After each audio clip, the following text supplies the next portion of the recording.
Hai semua, selamat kembali ke online classroom Cikgu Teo. Dalam video ini kita akan tengok pantulan cahaya. Ingat lagi tak sebelum ini kita sudah tengok 3 jenis cermin, iaitu cermin cembung, cermin cekung dan juga cermin satah. Cermin satah adalah cermin yang biasanya kita guna setiap hari ya, yang ada dalam bilik air kita. Okey, so apakah ciri-ciri imej yang terbentuk pada cermin satah? Ingat lagi tak? Okey, kita buat ulang kaji sikit ya. Yang pertama, imej yang terbentuk adalah tegak. Okey, atas bawah sama. Okey, imej tegak. Kedua, saiz objek adalah sama dengan saiz imej. Maksudnya tengok gambar raja ni ya. Lelaki ini yang di depan cermin, saiz dia adalah sama dengan imej yang dia nampak di dalam cermin. Okey.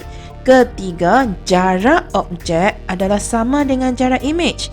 Jarak lelaki ini daripada cermin adalah sama dengan jarak imej dia yang dia nampak dalam cermin tu. Jarak imej dia daripada cermin juga sama. Okey. Yang keempat, imej yang terbentuk adalah songsang sisi. Apa maksud songsang sisi? Kiri kanan dia terbalik. Okey, kiri kanan terbalik. Tengok huruf B ni. Dalam cermin dia akan terbalik.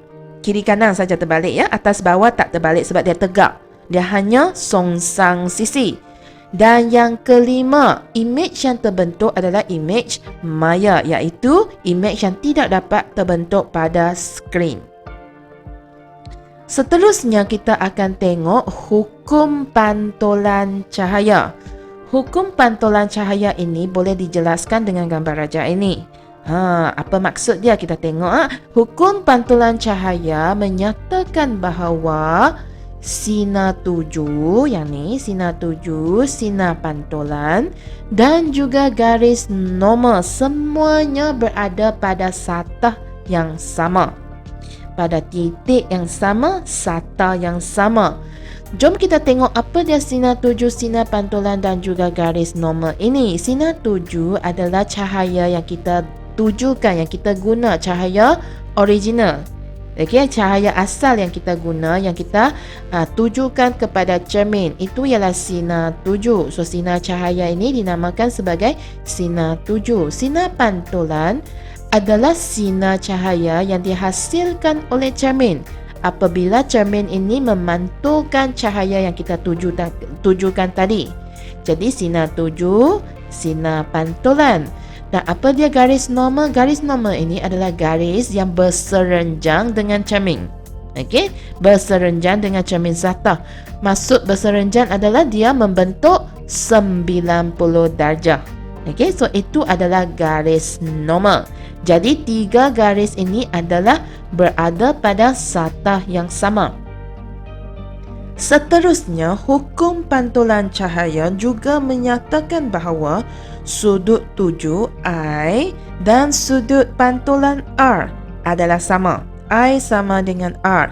Macam mana kita nak cari I dan R ini? Ingat kita kena guna garis normal sebagai rujukan.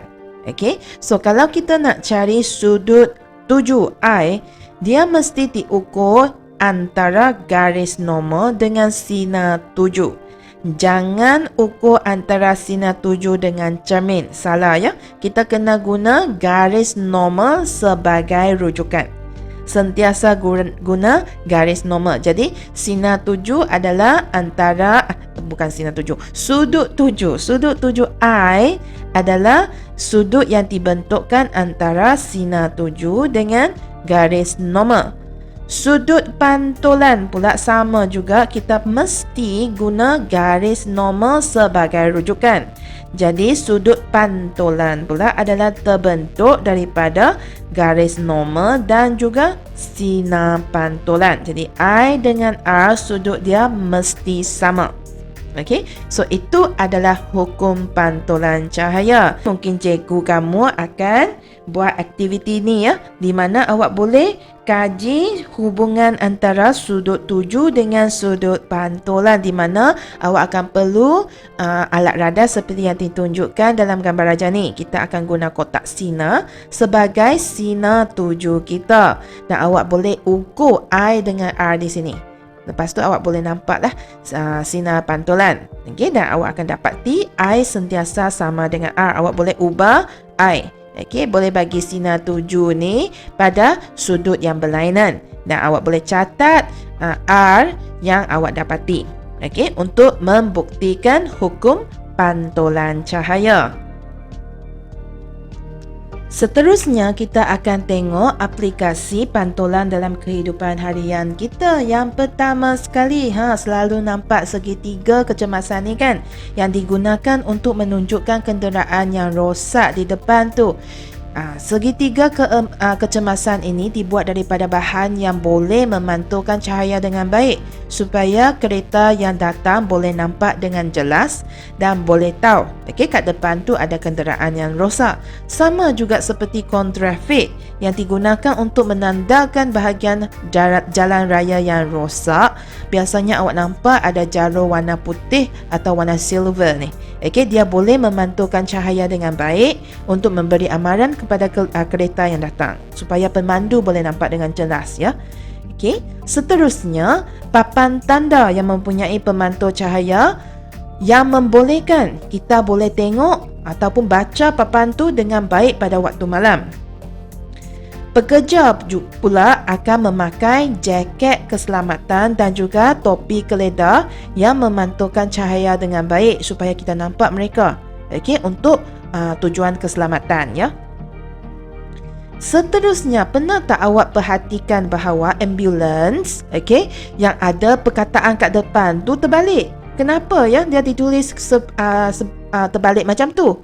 Perkataan itu ditulis secara songsang sisi supaya bila pemandu kenderaan yang ada di depan tu dia baca daripada cermin pandang belakang yang ada dalam kereta tu, image dalam cermin SATA adalah songsang sisi. Jadi bila awak tulis songsang sisi dan tengok dalam cermin tu songsang sisikan sekali lagi, dia boleh membaca dengan betul. Dia akan jadi betul. Dia terbalikkan sekali lagi sebagai image dalam cermin SATA. So itulah sebab dia ya. Jadi itu sahaja daripada Cikgu Teo dalam video ini. Kita akan jumpa lagi dalam video seterusnya ya. Bye. Kalau awak telah belajar sesuatu yang baru hari ini, jangan lupa untuk like dan subscribe ya.